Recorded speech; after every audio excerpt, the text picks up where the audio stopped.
और कर लेना। हाँ सर, बाबा साहब अम्बेडकर की अरे भाई साहब कहाँ मोबाइल जयंती के अवसर पर कैसे बना रहे? तो आप तो ऊंचा पहले दिन आप सबकी मार्फत राजस्थान प्रदेश के भाजपा कार्यालय में हम सब ने सुबह से लगाकर अभी तक श्रद्धा।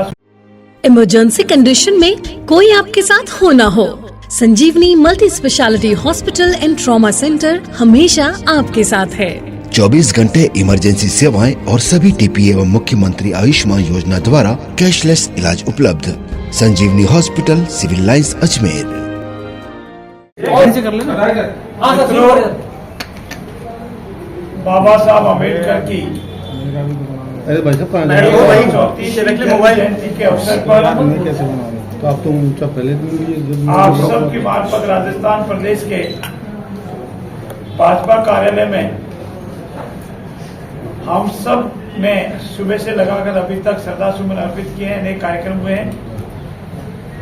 बाबा साहब ने हमेशा सत्य बोलने का पक्ष किया है, पर आज इंडियन नेशनल कांग्रेस के प्रदेश अध्यक्ष आदरणीय गोविंद जी ने कांग्रेस की हताशा, निराशा और अंतरकलह से जूझ रहे अपनी ही अंतरकलह को उजागर किया है। उन्होंने आपकी मार्फत ये बयान दिया है कि राजस्थान के यशस्वी मुख्यमंत्री, राजस्थान के भागीरथ, विकास की गंगा के पर्याय आदरणीय भजनलाल जी ने विधानसभा में जो आश्वासन दिया उसकी अवहेलना हो रही है और इस संबंध में हम विशेषाधिकार हनन का प्रस्ताव राजस्थान विधानसभा में लाएंगे। सबसे पहले मैं उनकी हताशा, निराशा, अंतरकलह को समझ सकता हूँ। चाहे अहमदाबाद में कांग्रेस पार्टी का अधिवेशन रहा हो जिसमें पूर्ण रूप से उन्हें किस तरह से एक साइड में किया गया, और दूसरा विधानसभा में जिस तरह से वो बिल्कुल दिखने बंद हो गए, और तीसरा शशि जी पायलट का जो पटला भारी चल रहा है, उन सबसे मैं मान सकता हूं कि वो मात्र अखबारों की सुर्खियां बनने के लिए बिना किसी आधार के गलत बयानबाजी कर रहे हैं।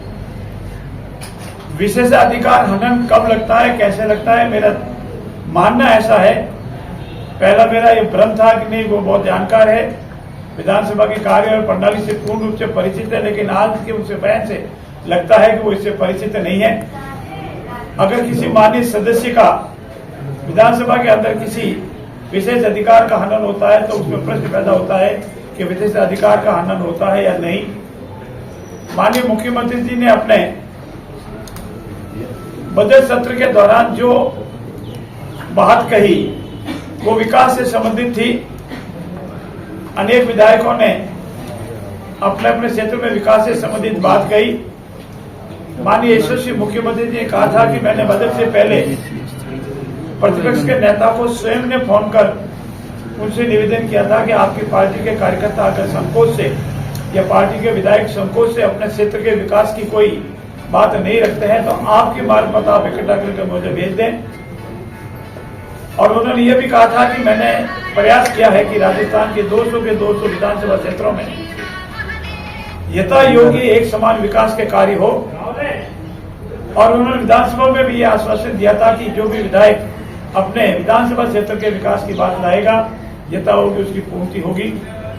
उस समय पंचायत राज या निगमों के पुनर्गठन की न तो कोई बात थी, न कोई ऐसा विषय आया, और न माननीय मुख्यमंत्री ने इस संबंध में कोई वक्तव्य दिया। ऐसी स्थिति में कांग्रेस के प्रदेश अध्यक्ष का यह वक्तव्य कि उन्होंने विधानसभा में दिए गए आश्वासन के विपरीत हमारे पूर्व के प्रतिपक्ष के नेता आदरणीय राजेंद्र जी राठौर का नाम लेकर अन्य गलत आरोप लगाए, मिथ्या आरोप लगाए। मैं निवेदन कर रहा हूं आपकी बात, पूर्ण रूप से मिथ्या आरोप लगाए। ये प्रशासनिक व्यवस्था है, कानूनी व्यवस्था है। पंचायतों का पुनर्गठन पंचायत राज अधिनियम के अनुसार होता है, नगर पालिकाओं का पुनर्गठन नगर पालिका अधिनियम के अनुसार होता है, और ये पूर्ण रूप से प्रशासनिक इकाई है, वो करती है जिसमें विधायकों का जनप्रतिनिधियों का मात्र सुझाव देने तक का रोल हो सकता है, जिसमें किसी भी पार्टी का कोई भी सदस्य हो अपना वेदना परिवेदना संबंधित अधिकारी को दे सकता है। निर्णय कानून के अनुसार पूर्ण पारदर्शिता से प्रशासनिक इकाई लेती है। उसके बाद उसको सुनवाई का अवसर है जिला स्तरीय कमेटी के सामने, और उसके बाद उसको सुनवाई का अवसर है प्रदेश स्तरीय कमेटी के समक्ष। ऐसी स्थिति में